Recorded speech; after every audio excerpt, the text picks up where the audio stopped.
নমস্কার বন্ধুরা, মনি কিচেনে আপনাদের সবাইকে স্বাগত। আজকে আমি বানাবো রসগোল্লা। আমি এখানে 2 প্যাকেট দুধ নিয়েছি। দুটো কেটে গরম করে ছানা কেটে নেব।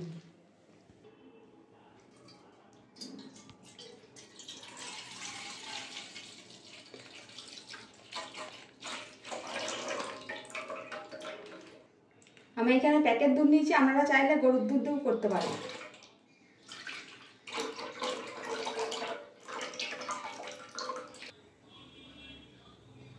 দুধটা গরম হচ্ছে, হোক। গরম হলে ছানাটা কেটে নেব। দুধটা ফুটে গেছে, আর একটু হলেই নামিয়ে নেবো, দিয়ে ছানা করে নেব। দুধটা হয়ে গেছে, নামিয়ে নেব। আমি ছানা কাটার জন্য এখানে ভিনিগার নিয়েছি। আমি 2 চামচ ভিনিগার নিয়ে নেব।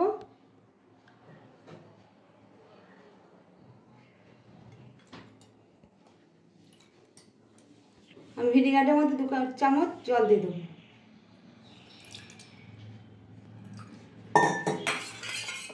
ভিনিগারটা জলটা মিক্স করে রেখে দিয়েছিলাম, দিয়ে দেবো দুধের মধ্যে।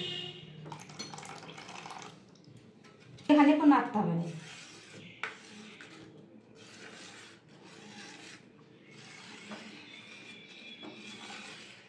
ভিনিগারটা দিয়ে একটু ফুটিয়ে নিয়েছি, ছানাটা ভালো হয়ে গেছে। নামিয়ে নেব। এখানে একটা সুতির কাপড় নিয়েছি, কাপড়টার মধ্যে ছানাটা ছেঁকে নেব।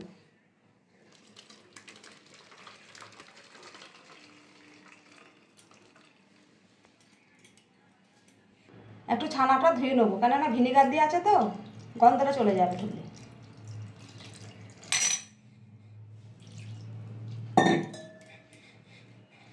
ছানার জলটা আমি চিপে বার করে নিয়েছি, ছানাটা আমি প্লেটের মধ্যে ঢেলে নেব।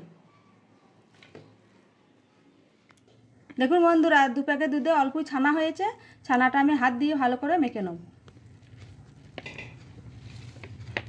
চেটে দিয়ে ভালো করে মেখে নেব।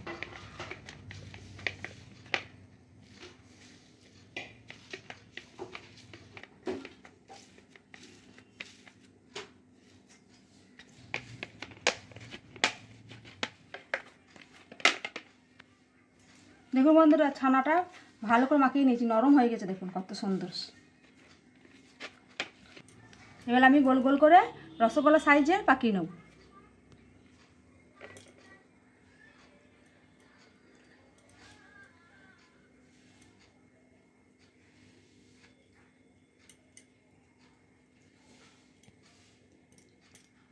দেখুন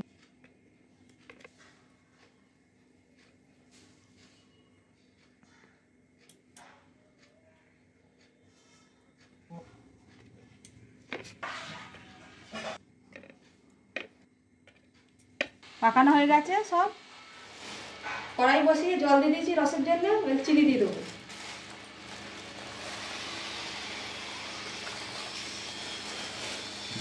মিষ্টি রস তো, তাই পাতলা করা হবে।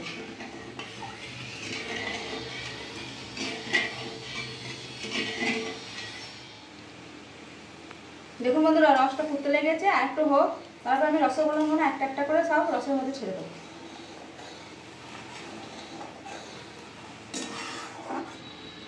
রসটা ফুটে গেছে, রসগোল্লাটা আমি রসের মধ্যে দিয়ে দেবো একটা একটা করে।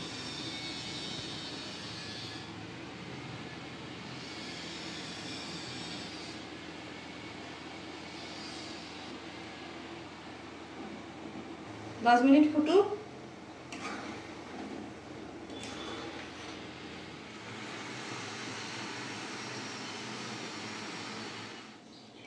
আমি রসগোল্লাটা 10 মিনিট ঢাকা দিয়ে ফুটিয়ে নেব। 10 মিনিট হয়ে গেছে, ঢাকাটা খুলে নেব।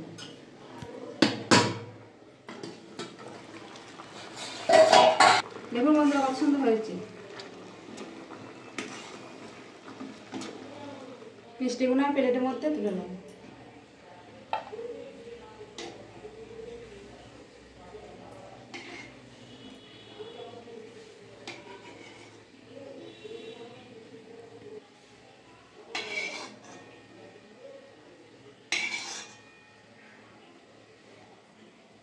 দেখুন বন্ধুরা, আমাদের রসগোল্লা রেডি। আপনাদের ভিডিওটা ভালো লাগলে অবশ্যই লাইক, কমেন্ট, শেয়ার, সাবস্ক্রাইব করে দেবেন। দেখা হচ্ছে নতুন আবার একটা ভিডিওতে।